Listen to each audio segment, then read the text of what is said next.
Eu tava aqui estudando, e aí eu tô estudando a matéria que vai falar sobre déficits de aprendizagem. Daí essa matéria ela vai falando, inicia falando do histórico, né, com relação a isso. E daí é basicamente uma matéria que começa ali introduzindo como que a gente faz para entender quando o aluno tem uma dificuldade ou não e como que a gente atua nesse ponto. E esse estudo me fez entender por que Lomazar Israel. É mesmo? Vamos lá, vou explicar. Esqueci de falar, shalom, shalom, eu sou Mara Devorah, e hoje nós vamos falar sobre por que Lomazar Israel. Nesse estudo, existe uma escola que estava aplicando esses testes de QI. Esses testes de QI, eles visam classificar as pessoas, né? Aí o básico dele é que, tipo assim, a pessoa que está ali na classificação de normal e médio, o QI dela fica entre 90 e 110. Quem tem aprendizagem mais lenta, o QI fica entre 75 e 95. Certo. Daí eles classificavam como debilidade mental fronteiriça definida o QI que era abaixo de 80.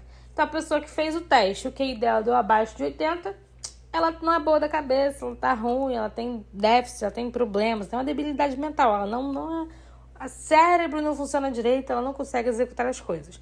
Daí uma escola começou a aplicar esses testes e tinha uma menina que ela ficou assim marcada porque ela sempre tirava notas assim baixíssimas e ela recebeu o rótulo de pior QI da história da escola. Você imagina? Ela continuou estudando, continuava tentando, ela ia bem nas aulas, mas na hora da prova, zero. Daí teve uma pessoa que eu esqueci o nome dele, Tony Buzan, né? Ele é um professor, e aí ele foi começar a dar aulas particulares para ela, né? Fazer a intervenção pedagógica. E ele explica a matéria para ela vai fazer a prova, tira zero. Aí ele explica oralmente de novo, ela flui bem com a matéria, ela entende, ela apresenta domínio da matéria. E na hora de fazer a prova, zero de novo. Aí ele pede para ela ler, para ela fazer a redação, para ela explicar, né? E daí ela começa a explicar para ele, assim, perfeitamente, dentro dos padrões. Ela entende, ela domina a matéria. E ele fica assim, deixa eu ver o que você escreveu. Quando ele pega, ele não entende nada do que está escrito no papel. Por quê? Porque ela simplesmente criou um dialeto próprio. E daí ela escrevia com esse dialeto próprio nas provas e não em inglês ou em português, né? Traduzindo aqui para o nosso caso. Ela não conseguia escrever em inglês, ela escrevia... Exatamente, ela criou um dialeto próprio e aí ela tirava nota zero, porque os professores não entendiam. No final, não é que ela não tinha um QI baixo, que ela era burra ou algo do tipo. Ela só não era alfabetizada em inglês, ou no nosso caso, alfabetizada em português. E daí alfabetizou ela e beleza, fluiu normal. Aí chega aqui na conclusão dessa parte da matéria, né? Que esses rótulos e testes frios que são feitos, eles geram erros de diagnósticos. Ou seja, ela estaria ali classificada como com debilidade mental, quando ela não tinha, ela só não era alfabetizada. Sim. E aí, o papel do educador, do psicopedagogo, né, é usar as hipóteses abertas e observações contínuas, focando no potencial do aluno e não apenas na sua dificuldade. Ou seja, quando a criança ela precisa de uma intervenção, né, do psicopedagogo, ele vai avaliar se ela tem realmente alguma coisa, e daí fazer o encaminhamento para a galera específica, seja para o fono, para o psicólogo ou para outras questões, e descobrir se o problema é realmente um problema estrutural, enfim, ou se é um negócio, um errinho ali na questão do ensino, se está faltando alguma coisa, enfim.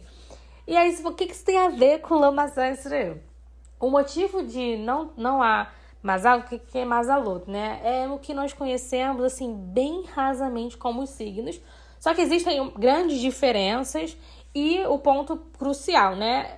Independente de você estar vendo uma fonte judaica ou uma fonte de site qualquer sobre signos, que você não deveria nem olhar esse site com tumá, com impurezas, né? É que você não pode usar, independente, se estiver usando um site religioso judaico, por exemplo, mesmo assim, uma fonte judaica, você não pode usar aquilo ali como um determinante para sua vida, porque aí você está cometendo transgressão. Tudo bem? Ele é usado mais para você ter assim, uma noção, um norte mais, entretanto, todavia, Lomazar Israel. Então, assim, você não tem um destino pré-determinado. Ou seja, sem rótulos.